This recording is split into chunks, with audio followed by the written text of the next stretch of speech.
નમસ્તે. રાજકોટ લોકમેળા ફૂડ વિભાગની કાર્યવાહી. રાજકોટમાં ચાલી રહેલા લોકમેળામાં આરોગ્ય વિભાગે કડક કાર્યવાહી હાથ ધરી.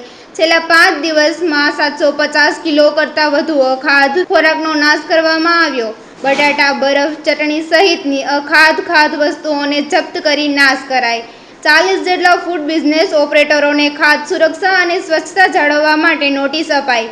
ડોક્ટર જયેશ વાકાણીએ જણાવ્યું કે મેળામાં આવતા નાગરિકોના આરોગ્યને સુરક્ષિત રાખવા માટે પગલાં લેવાયા છે. વધુ સમાચાર જોવા માટે જોડાયેલા રહો આરપી ગુજરાત ન્યૂઝ રાજકોટ. સુરક્ષિત રહો. ધન્યવાદ.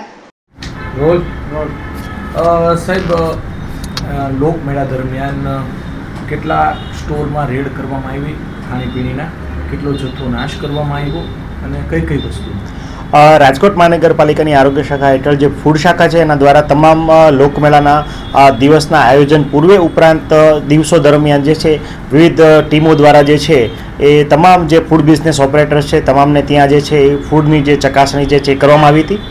મોટાભાગે જોવા જઈએ તો જે લાઈવ ફૂડ જે બની રહ્યા હતા એમાં પણ ખાસ કરીને જોવા જઈએ તો ઢોકળા ઉપરાંત જે કલર મિશ્રિત કરેલી ચટણી ઉપરાંત જે ખાસ કરીને બટેટા જે ઘણી બધી આઇટમોમાં યુઝ થતા હતા એમાં વાસી બટેટા, આ ઉપરાંત ખાસ કરીને ખાદ્ય તેલ તળવાની જે વસ્તુ હતી, મોટાભાગની જે ફ્રાઈડ આઇટમ્સ હતી એના માટે વપરાશમાં લેવામાં આવતું જે તેલ હતું એના ટીપીસી કાઉન્ટ જે છે એ ઘણી વખત ખૂબ મોટી માત્રામાં એટલે કે દાજિયા તેલનો વપરાશ થતો જોવા મળે તો આ તમામ જોવા જઈએ તો તમામ ફૂડ બિઝનેસ ઓપરેટરને ત્યાં અમારી ટીમ દ્વારા જે છે દૈનિક ધોરણે જે છે તપાસ હાથ ધરવામાં આવી હતી.